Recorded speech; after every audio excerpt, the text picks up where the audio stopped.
All right. So I want to make sure that we can get to our panelists as soon as possible, but I figure while we're waiting for our final person, I'll just go over kind of what Community Conversations is and what you can kind of expect in this session and in future sessions. So these are monthly conversations among students and other members of UW. We hope to center constructive, safe, and validating dialogue about different components of identity and intersectionality, usually in an international framework. The Circle office, if you don't know, does international student programming and just programming in general that tends to kind of touch on intercultural topics and events and information. So this is meant to be a space for learning, support, exploration, growth, and respect. So I wanted to thank our panelists for being willing to be with us and kind of be open about their experiences. This is the session again on third culture kids, which is a terminology that's meant to kind of indicate that someone has grown up in and around multiple cultures, maybe because their family immigrated to somewhere new, or because they themselves have traveled a lot between borders when they were young.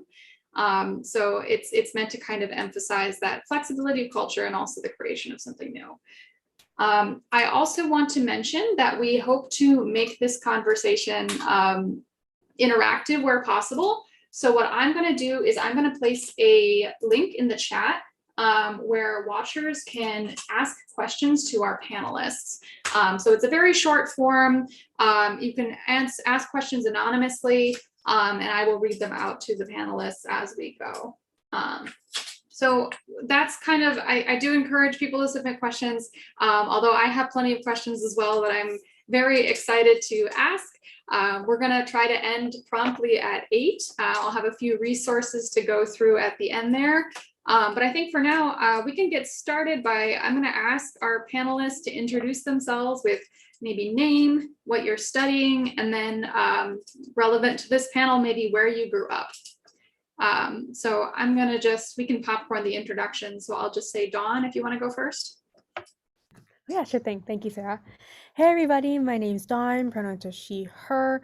I am currently a sophomore majoring in computer science here at the UW. And I guess to answer the last question, so I'm a first generation college student and immigrant. I was born in Vietnam and I immigrated here when I was roughly a year old.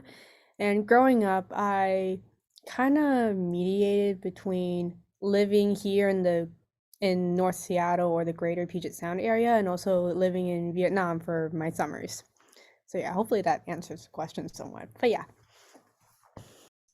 And I'll popcorn it off to Serene. Hello, everyone. I'm Serene. I'm a senior majoring in economics and minoring in applied math. I was born and raised in Saudi Arabia. However, I'm half from Saudi Arabia, half from Taiwan. So I spent most of my summers back in Taipei, Taiwan. And I moved to the US around 2017. I spent a gap year in Austin, Texas, and then moved to Seattle for college. Yeah, and I'll popcorn it to Hubert.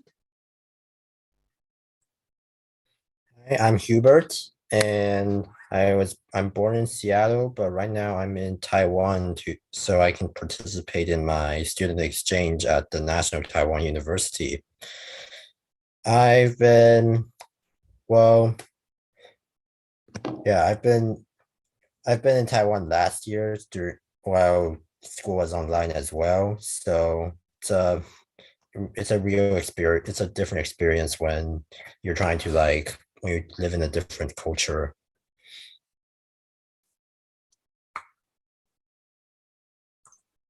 Oh, I'll popcorn to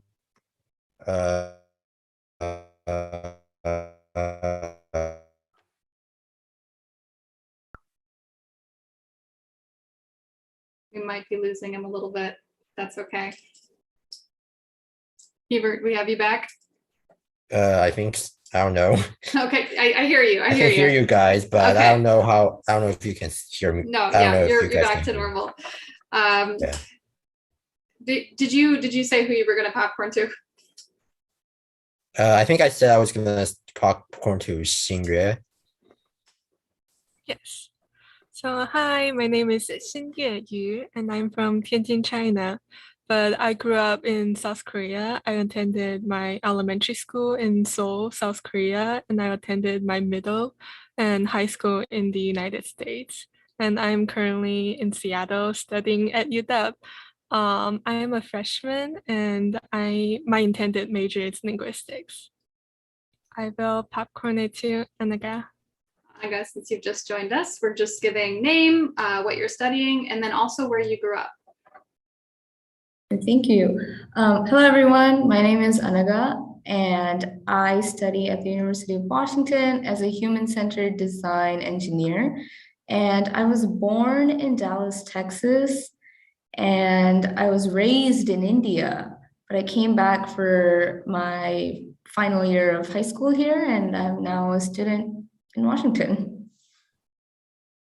All right. I'm not sure who hasn't gone yet. We are good. Thank you so Okay, much, perfect. everybody. Yeah, you came right at the right time. I'm excited to get to some of these questions here.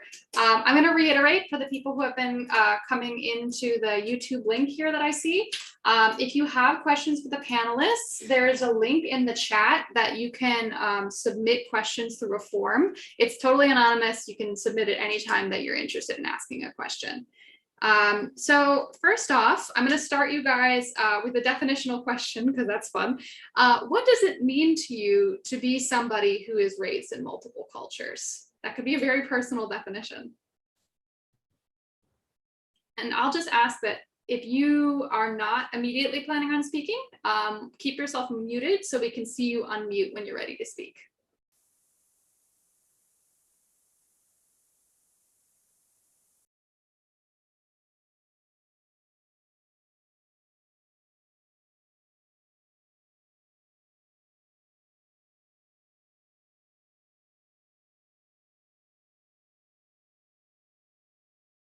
I think for me, growing up in multiple cultures has just been very an opening and such a great learning experience for me because I have constantly been shifting like throughout my life. I've lived here in America for a few years. So growing up, I really kind of adapted that culture, but at the same time, my family, my background, I'm Indian, so they would teach me a lot of Indian culture at home, and completely moving back to India really gave me a good, like great experience of seeing that at large. So I really feel like it's so easy for me to acclimate to like different situations and scenarios whenever I want to. And it's just been a great experience to like explore different cultures and just be open to change and be willing to experience something new.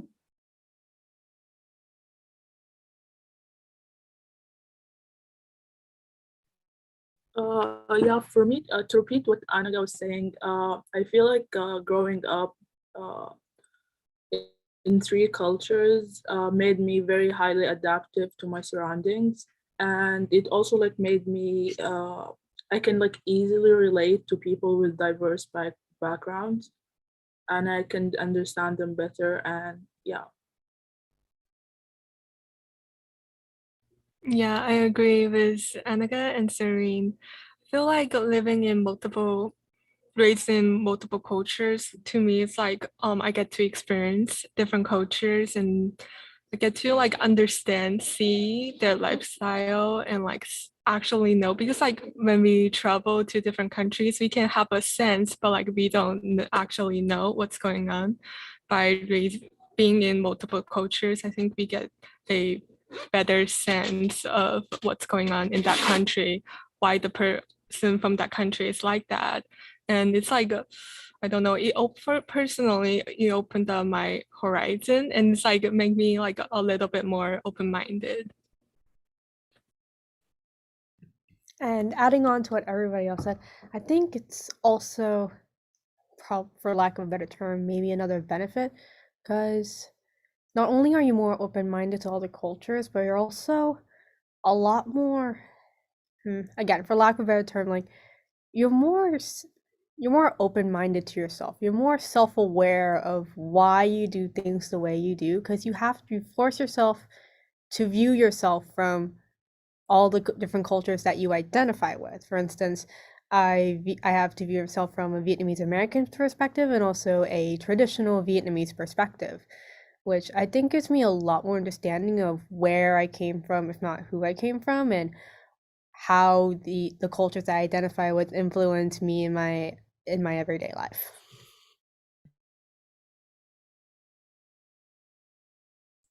Definitely, I think growing up and at least being even exposed to different cultures would actually like opens up your mind and like gives you new ways of thinking and seeing like things seeing things in everyone. Yeah, thank you. Dawn, I really like especially what you said about seeing yourself more clearly.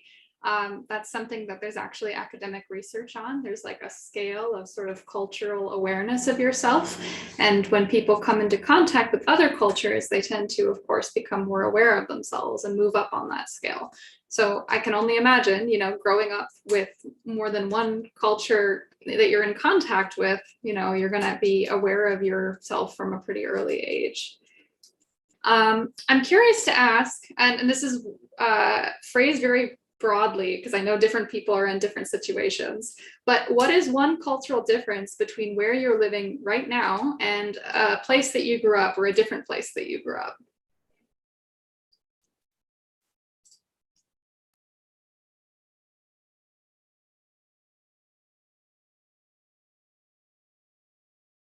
Where I come from, there's always a celebration, there's always festivities, there's always food and lots of people coming and going to your houses. So in India, we just love to celebrate all the time. And it's just a great time for me to like get close with my family and extended family. And I just really remember cooking with my mom, helping her out in the kitchen, and just getting to spend time with my family was really, really important and great for me. And when I'm here in America, I definitely get to celebrate a lot with my friends because my family still lives in India. So I've seen that difference, like how almost my friends are my family now, cooking with them, celebrating with them. It's just been great. Yeah, I agree. I feel like the sense of family in Asia is like a little bit different than in the United States. Like in Asia, like I don't know, like we spend a lot of time with our family, and there's like I really respect my grandparents and my parents. And in Asia, like parents tend to do a lot of things, especially for you, especially in China. Like often like your parents will like buy you houses and like as like a gift when you get married and stuff like that.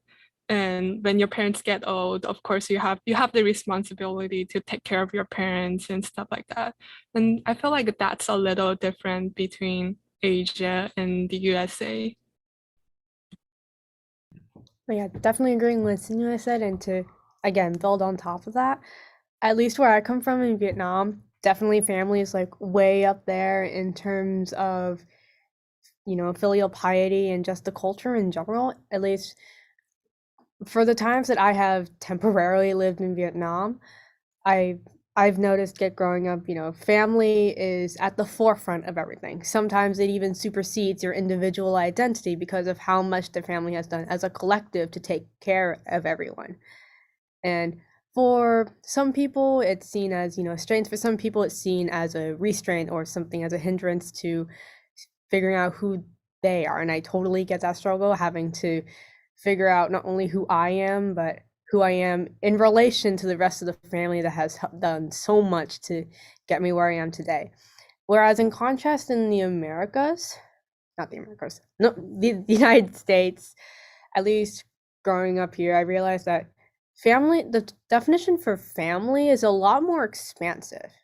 At least in Vietnam, maybe it's changing nowadays. Family is defined by blood relation or by name. But over here, the concept of a chosen family, especially as a young adult, it's very much highlighted because family here does not have to be by name or by blood. It's more often than not solely defined by whether you feel comfortable enough to be emotionally vulnerable and open to a person or a certain group of people, in which case that group alone is your family, regardless of how you're related to them or how you knew them prior.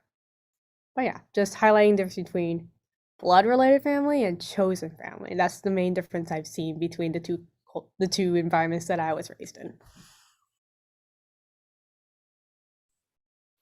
Yeah, speaking about family, definitely like how I guess it applies mostly to like Asian culture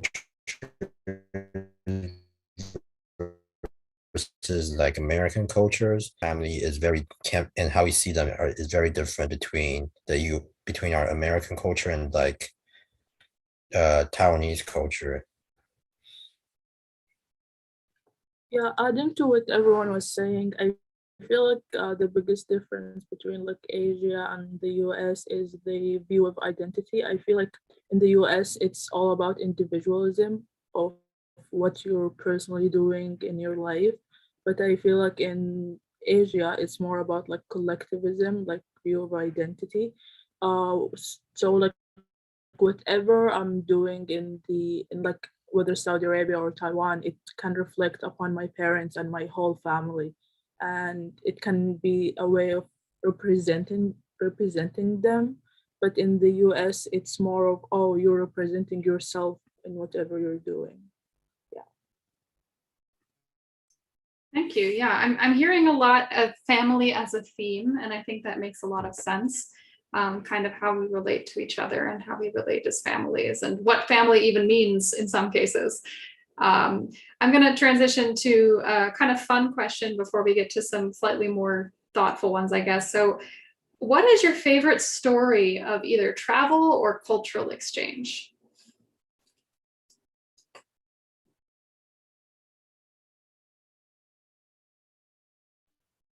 I can go first. So, I went to South Korea when I was 7, and I had no idea on how to speak Korean. But I love traveling and like I like hiking. So one day I went hiking with my dad. We lived in like a inside Seoul, and there's a national park. It's like toward the northern part of Seoul, South Korea. It's called Bukhansan National Park, and it's like the highest peaks, like the mountain top is called Baegundae. So like I was my dad and I were trying to like reach the top of the mountain, but like the road is a little tough. And I struggled a little bit, and like usually like a kid like that's 7-year-old doesn't like climb that high. So like people were surprised by like this little girl who reached the top. And there were like a grandma and grandpas, like Koreans, they really love to hike, and they handed me like choco pie. I had no idea how to speak Korean, and like they were like, here, um, they gave me, I think I even have choco pie now. So this is a choco pie, and it's one of my favorite snacks. And they handed me that. It's like, oh, good job. And I really felt like heartwarming. And as like someone new to that culture, I felt welcomed. And like as a kid, I really like it was like one of my most memorable memory as a kid.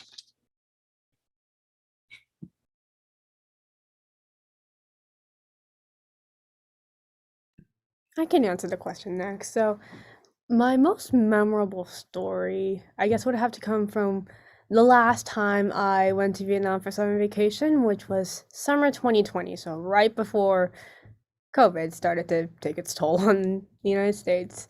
So, usually every year in Vietnam, my family and I, we would go on these little tourist-like tours around the country. It was my mother's goal to see the entirety of the country from north to south before she was physically unable to, and we actually managed to complete that to realize that dream summer 2020. So our last destination was the highlands of Vietnam. So if you Look, if you know Vietnam, it's in the ship of Ness. We were at the very middle of it, the thinnest part. So apparently on our tour there was this guy. He looked Hispanic, but I didn't want to make assumptions at first since he was part of our group and everything, and we had to spend a week with each other, so I didn't want to make a bad impression until I heard him trying to communicate to his wife. So this is the crazy story. I'm going to go off on a little tangent here. This guy, this Hispanic guy, randomly marries this Vietnamese woman, right? They're both roughly in their late 40s, early 50s. I don't know what was the context behind them marrying all of a sudden, but neither of them can speak each other's languages. He could not speak a lick of Viet, and she could not speak a lick of Spanish. So they literally used Google Translate for like the first day of the tour, trying to communicate with each other what they liked and what they didn't like, and whether they wanted to buy this at the store or buy this instead. And just watching them, at that time, I was like fresh out of high school. I took 3 years of Spanish, so my Spanish was roughly fresh. So I was just like, I wonder if I should step in, or would that be like rude? Because like I didn't want to interfere. Because that trip was technically their honeymoon at the same time. So it's just like, this was a bit weird. But with enough courage, I managed to approach the guy and I basically introduced myself in Spanish, enough Spanish for him to be fairly surprised. And the cultural exchange part was me translating between English, Spanish, and Vietnamese for a week straight just to give that guy the same experience as the rest of us because it was his first time in Vietnam and he knew nothing. I just found that really cool since usually I'm used to translating either between Vietnamese and Spanish, Vietnamese and English, or Spanish and English, but never between Vietnamese and Spanish. But in that case, it was crucial that I had to switch between the two, especially with the connotations, since both languages have their connotations. And sometimes if you don't use the right tone or the right word, there's a lot of miscommunication, which can lead to a lot of fights. So I was kind of like their interpreter for a fat week, and everybody was duly impressed. And in that moment, I felt very proud of myself that I could use the skills that I learned in school to become somewhat of like a global citizen and just connect people and communicate ideas in a way that helped everyone to understand one another. And in the end, he was very grateful for what I did. I managed to translate for him the entire week, and he didn't feel the least bit excluded from the tour at all. So I don't keep in touch with him anymore since he's fairly old dude, does not know technology for the life of him, but I have a feeling that he's doing well right now. But yeah, his thankfulness still touches me to this day, and it's also one of the main motivators for me to travel the world in a way that just lets me connect with people rather than for the Instagram and whatnot. But yeah, I don't know if that actually answers the question, but that's my cultural experience.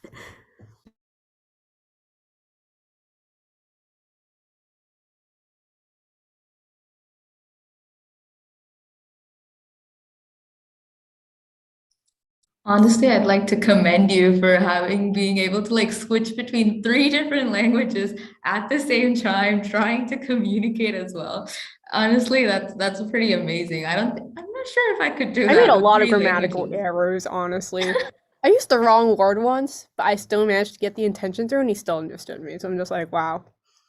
I really just butchered 3 languages too, because I really spoke with all 3 words from every single language at once. I'm just like, what did I just say? Yeah. But I think my story of travel is me and my grandma going on the Indian train. So if people don't know, the traveling in train in India by itself is a whole experience. And my grandma, she has arthritis, so it's a bit harder for her to travel on the train. But she was really determined, and me and her, it was just a great bonding experience for me and her to just travel together. And being on the train for so long, we kind of got to talk with the other passengers as well, who were also on the train, and learn their life story. And as soon as my grandma opened a box of sweets, it just like filled the whole cabin with the smell. And everyone's like, "Can we have some?" and then she's like, sure. And then they offered food, and then we were all just having like this communal snack time and just sharing stories together on our way, like until we reached our journey. And that was just a really, really fun time.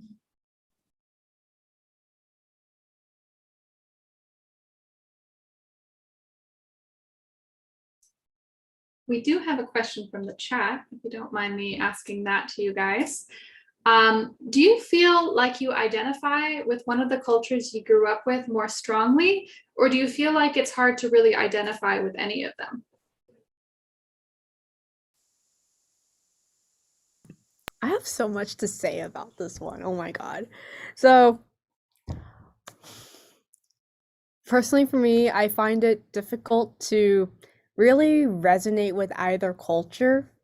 So, for context, again, due to the way I was raised, not only was I not born here, I immigrated here when I was 1, I was also raised in a very traditional way. So, very limited on electronics, more emphasis on academics, and not too much time to go to Disneyland every spring break. So, not that I'm making assumptions there, but yeah, the entire basis, the concept of like a really happy childhood wasn't a thing for me. My childhood was more traditional, straightforward, and rather frank on everything. So, although I do have good memories from my childhood, it wasn't enough for me to say, hey, my childhood was like amazing, since I actually came here and my extended family didn't come with me. So it's just me, my mother, my father, and eventually my younger sister. So those are the 3 cultures that I come from. Being Vietnamese, also being American, but also being Vietnamese from another time period.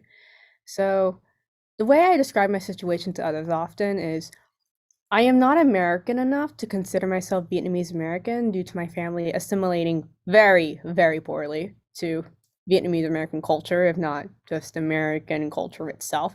But I think that's more of a me problem than my sister. My sister assimilated very well. But I'm also not Vietnamese enough to consider myself one of the Vietnamese that decide to come here to study abroad, like the Vietnamese international students that we see here at the UW all the time. Because I don't know of either country more than the other. I just equally know both in a way that I can act like I've lived in the Vietnamese American community or the Vietnamese community, but I don't really feel like a part of either since I haven't spent enough time in either. I spent the majority of my life, even to this day, growing up in a culture that no longer exists, which is pre-war Vietnam. I don't think a lot of people do that. And because of that, I also grew up in a socioeconomic status that was very rare among the Vietnamese American community due to the way I was raised. So I find it personally very hard to relate to the Vietnamese American community or even the Vietnamese community in its entirety. And that was for a lot of my life a source of crisis. I've been having a lot of identity crises because I wasn't able to come to terms with the fact that I did not belong anywhere. I was just in this gray area that I was forced to look at everybody else from and having nobody being able to relate, because nobody lives in 1950s Vietnam and everybody knows how to assimilate fairly well enough. So I think I went off on a tangent again. I hope that answered your question, but personally, I am more accustomed to the culture that I grew up in, basically, which is one that's very, very outdated. Yeah, I definitely understand the feeling of like having an identity crisis, because as someone I was born in America, so I'm technically Indian American who's Indian. But then when I went back to India, I apparently wasn't Indian enough for the kids back home. So they were like, oh, you're not Indian enough for us. And that honestly was like, okay, so who am I then? Like, do I not know enough? I honestly, at that time when I first moved to India, I really wasn't that well cultured with, Indian terminology, the slangs kids use, the, songs, movies everyone listens to. I was still in my Phineas and Ferb and iCarly phase when that wasn't a thing here. And that's when I was like, okay, who am I really? Am I still American? Because in America, I can't come from a white suburb where there's not a lot of Indian kids over there. So at that young age, I never really saw anyone else like me growing up in school. So I never felt like I was American enough when I was in America, and I never felt Indian enough when I was in India. So it really took me a long time to come to terms to the fact like my culture is a mix of both. And I took a long most of my childhood was spent in India. So that's when I started to slowly learn my culture, my heritage, where my parents come from, and learn more about my extended family. And that's when I truly understood parts of me, and I was finally able to come to terms that yes, I think I do belong to the Indian culture, and I think I do identify as Indian more than I identify as an American. Yes, I agree with both. Um, Going back to the question, I feel like it's both. Personally, like all of my family are Chinese. My native language is Chinese. So I identify myself as Chinese. But at the same time, the experience I had growing up is a little bit different than like what a typical Chinese student will have. So like sometimes I have hard time, although like my Chinese is like perfect, but like I have hard time to relate on some of the things they talk about. It's like our experience just different. So it's like sense of belonging, like you feel like, oh, you belong, but at the same time you doesn't belong. Like for Korean student, I'm like, oh, the Chinese kid who is good at Korean. For American students, oh, I'm international student. So at a sense, I can understand all three cultures, and in a way, I can say I belong to all three cultures. But at the same time, it feel like, oh, I doesn't like, just like Annika said, who am I? It's like I feel like I belong everywhere, but at the same time, I don't belong everywhere. Yeah, anywhere. I think about like identifying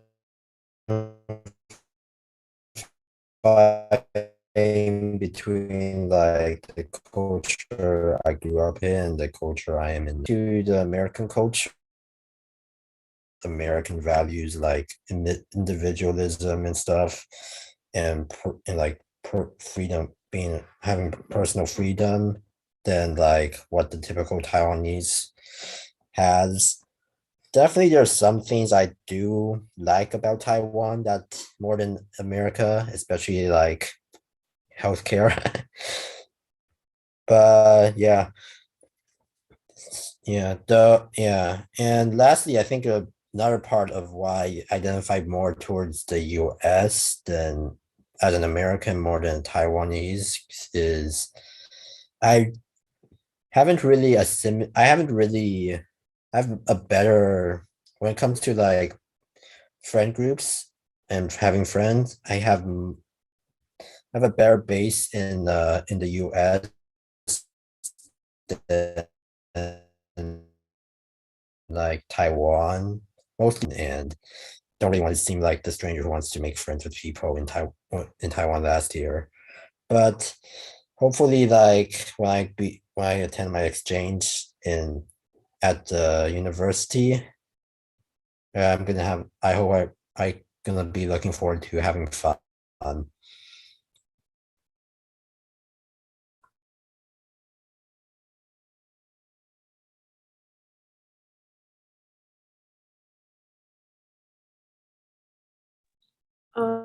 Adding to what everyone is saying, I definitely relate to what Dawn said, having an identity crisis. I had an identity crisis growing up because I grew up mainly in Saudi Arabia, and like the kids there would always make me feel like I don't belong there, and whether for my looks or how I speak or anything, or even like my values and all this stuff.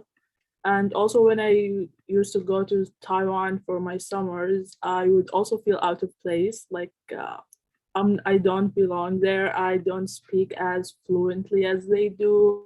I have like a kind of accent. And then I came to the US, and I'm this different breed that whenever anyone asks me where are you from, I'm like, I'm half from Saudi Arabia and half from Taiwan, and they'll be like, oh, I've never heard this combination. I'm like having this problem. But I feel like I have a more positive view of my identity these couple of years. I feel like I'm more comfortable with my diverse background. Uh, I I feel like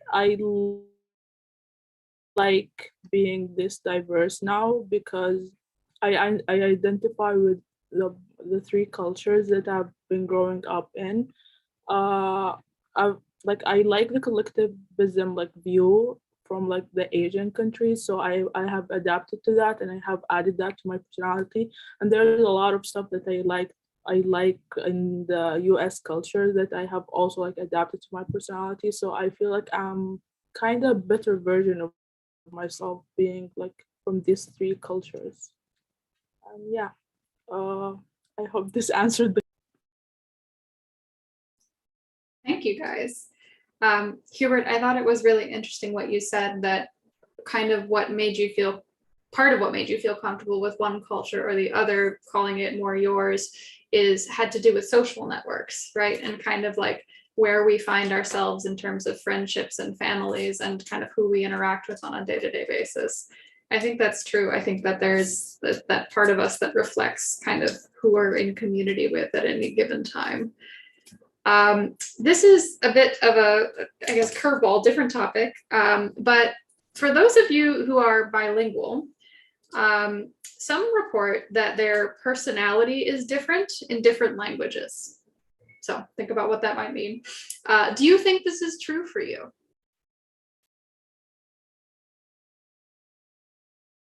It is very true for me. I speak three languages: Arabic, Mandarin, and English, and I feel like I have a different personality in every language. I don't know if it's because of the environment and the social aspect of how I grew up speaking and who the people I was speaking to, but I feel like in Arabic I'm more social and I'm more extroverted, while in Mandarin, I'm more like reserved and shy.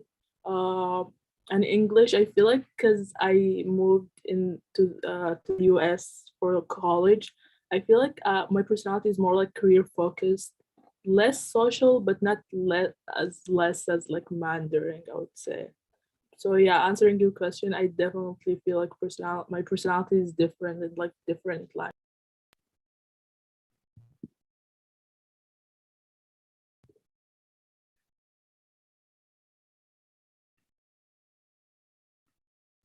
I'm also bilingual. I speak Kannada and English.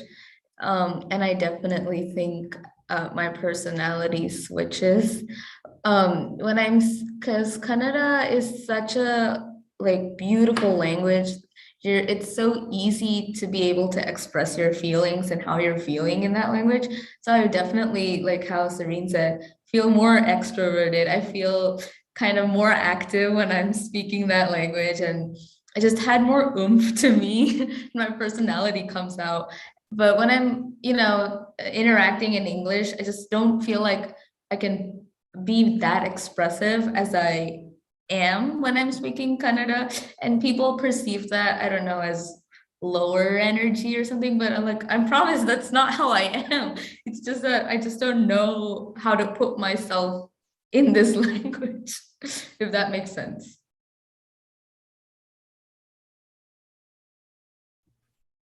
Yeah, I Sorry, you go first. okay. So I speak Chinese, Korean, English, and a little bit of Spanish. Personally, I feel like language and culture are closely tied together, so you can't separate one from another. So the way we talk, the language we use affect the way we think. and the culture we are in also affects our language expression. Like for example, like in South Korean, we have several tense. Like for people who's older than you, we use like upper language. It's like 안녕하세요. And then with like people that's like your age or like younger than you, we use lower language, 안녕. But like when we say the upper language, like it's like natural for you to be a little bit more formal and polite. So I think that like maybe our personality is not different, but like the way the languages kind of affect our language expression. And that's why like people think, oh, like when different people speak different language, like there's like a personality shift.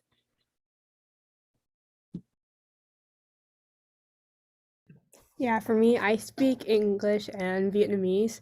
I'm excluding Spanish from this since I didn't really grow up with Hispanic culture, and Spanish definitely was not one of the main languages that I kind of speak until high school. I learned from it in class.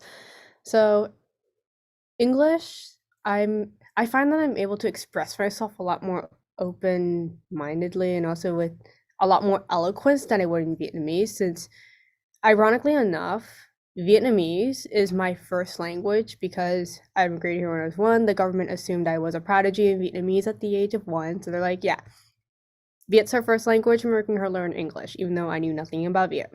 So I had to grapple with this concept of having my most comfortable language being my second one. I remember telling a friend about that little fact, and he was like in pure denial. He was like, Dawn, no, English is your first language. I've seen your essays.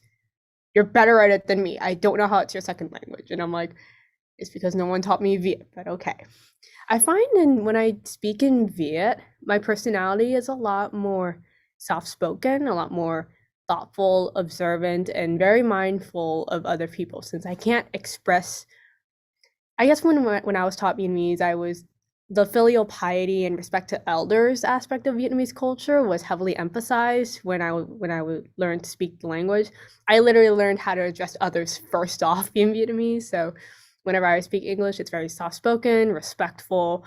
I don't really raise my voice in any way. Whereas in English, if you speak to me in English, I will be as expressive as I want to, such as right now. Like my tone varies, and I'm able to express a lot more emotions beyond just being polite and respectful, and people can get to know me a lot more in English. But in Vietnamese, I try to make a very superficial, respectful, polite impression, since due to my lack of being fluent enough in Vietnamese to really strike a conversation as compared to English, I'm more concerned with my image in Vietnamese as opposed to English, because English, I know how to express myself and that clears up misunderstandings, but it's a lot more difficult in Viet since I'm not academically trained in the language. I learned casually from my parents growing up, and compared to most Vietnamese Americans, I didn't go to school for it, so I'm actually illiterate in Vietnamese. So, yeah.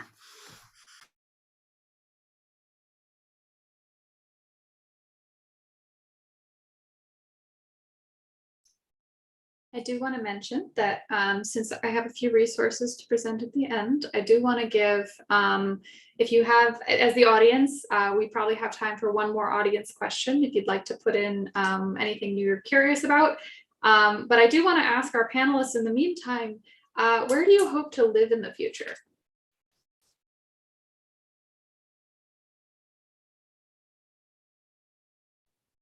Personally, I lived in China, I lived in South Korea, and I lived in United States. I want to go to another country and experience a new culture and like experience their way of living in the future.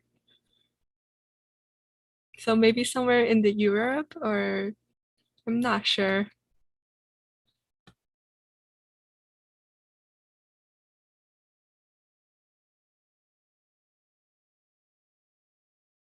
As someone who loves the sun, I feel like California is my calling. And as someone who is an engineering major and Silicon Valley and everything, I feel like California is the most appealing to me. So I definitely hope to live there.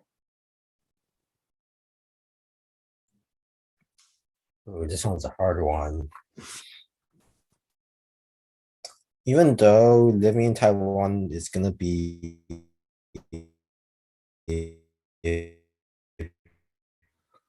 it's pretty fun. I still probably would want to have some way of going back to the US. So probably would be staying in the US, but I think I can see myself occasionally going to different parts of the world. Like there's over almost 200 countries and I've only been to like five, so gotta go to all of them. I think for me, at least for me, my definition of home is a lot more flexible due to having switched between two homes technically from a very young age. So I feel comfortable just either living where I currently am in the US and also living at home in Vietnam.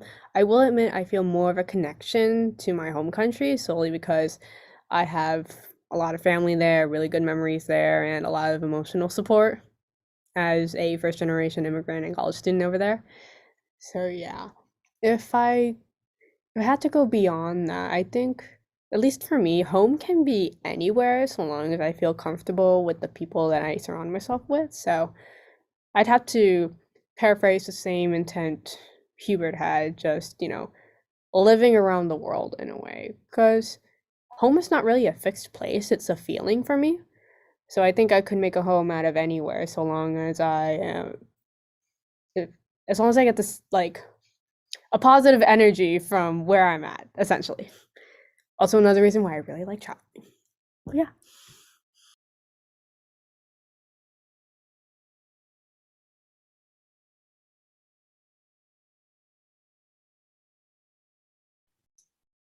For me, at least for the 5 to 7 years, I hope to stay in the US, just career-wise.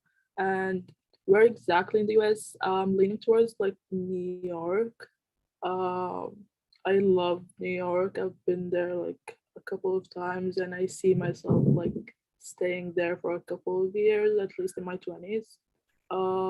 Yeah, after that, I would like to go back to Saudi Arabia because there's currently like a movement towards a more progressive Saudi Arabia, and they're including more women in like high places, and I would like to be a part of this movement and progressive movement in Saudi Arabia.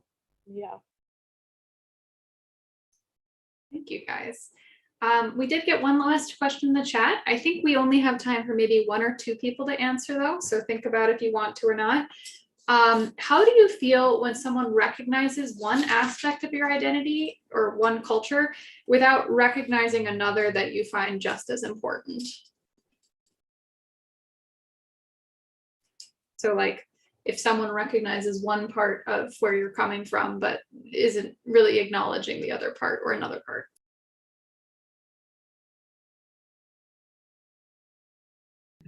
Just to clarify, you're asking what would we do in that situation?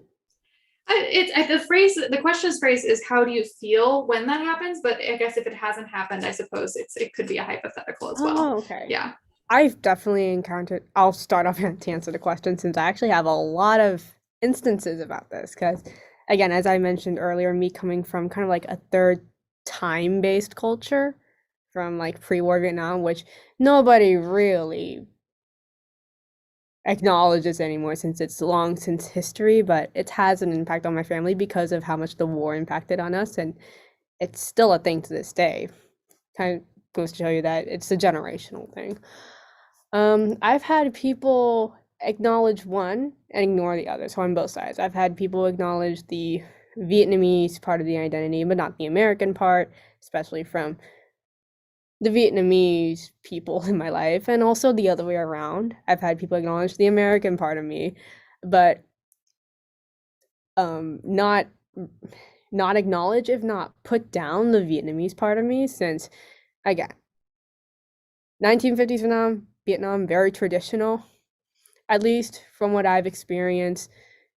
Some people here don't really like that. So They have really disparaging insults as a result, and then personally for me, I feel very offended since they don't even know half of the story. They don't even know my background, and they just jump straight to assuming things that aren't even true in my case. They just look like that just because of the way I lead my life.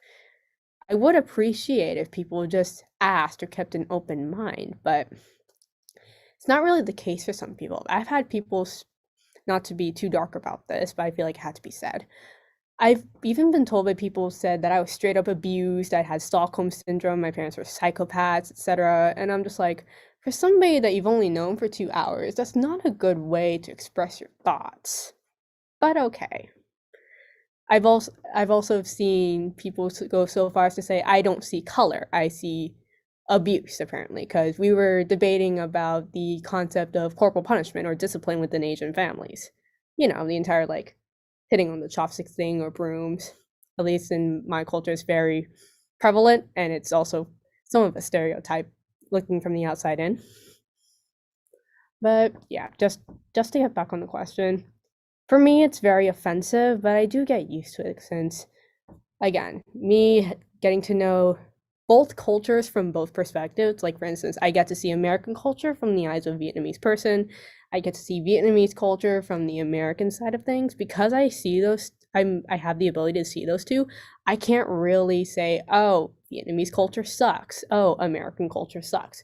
I can only say each has its own flaws, which is why I can't really, if I believe people try to insult the other culture and attempt to get me to agree with them and say, oh yeah, I completely agree. But in reality, I don't. I just acknowledge it, but I can't really agree since it's something that I live with. So yeah, that's just my 2 cents on it. Any last comments on that question?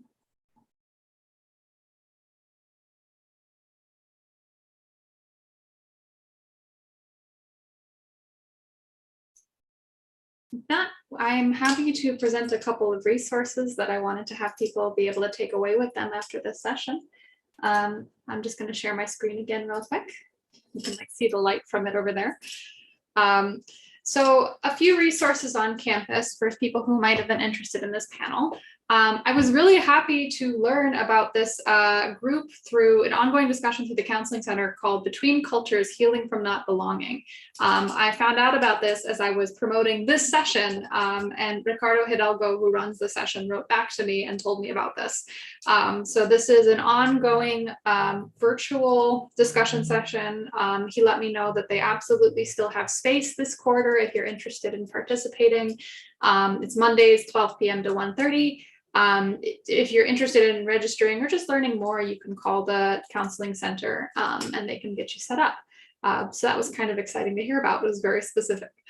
More generally speaking, the Circle office, which is what we are, who's sponsoring this session, we deal with international student affairs and support services. We have virtual events such as this one. Then we also have in-person events and celebrations. Last fall, some of our biggest attended sessions were Diwali and Thanksgiving and a variety of fun stuff like that. We also run Unite UW. That's the program I manage. It's a connecting program between US and international students. That's a full quarter commitment. So feel free to check that out if you're interested in that kind of thing. Circle of Friends is an exciting new initiative that we're going to talk about on the next slide. Another cool thing Circle is doing, speaking of identity and identity resources, International Pride. That is a confidential drop-in space, currently virtual.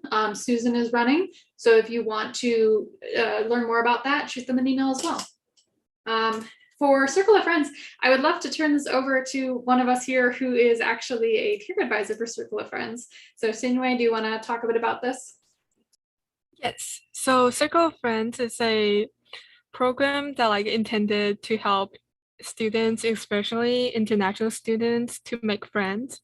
Our intention was to find a room in the hub and make this an in-person event, but due to right now with COVID and everything, it's in Zoom.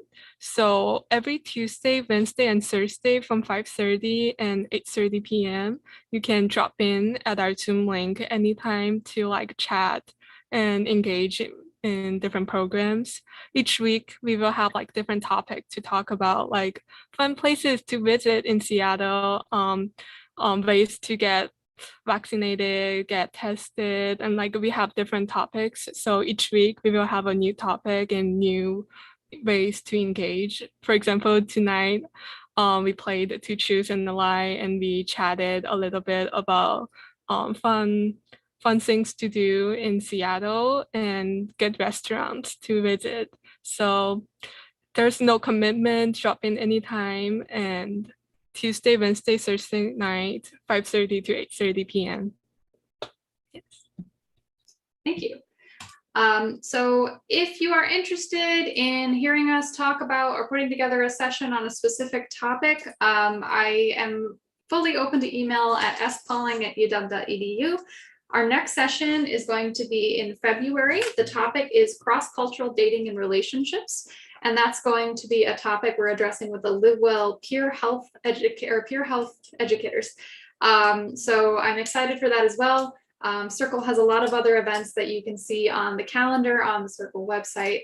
I wanted to say another quick thank you to our panelists. Thank you so much for being open and communicative and being willing to share so much of yourselves and your lives with our guests. So I'm going to go ahead and stop the stream and say goodnight to everyone. So thank you to our audience for coming and for sending those excellent questions. Thank you.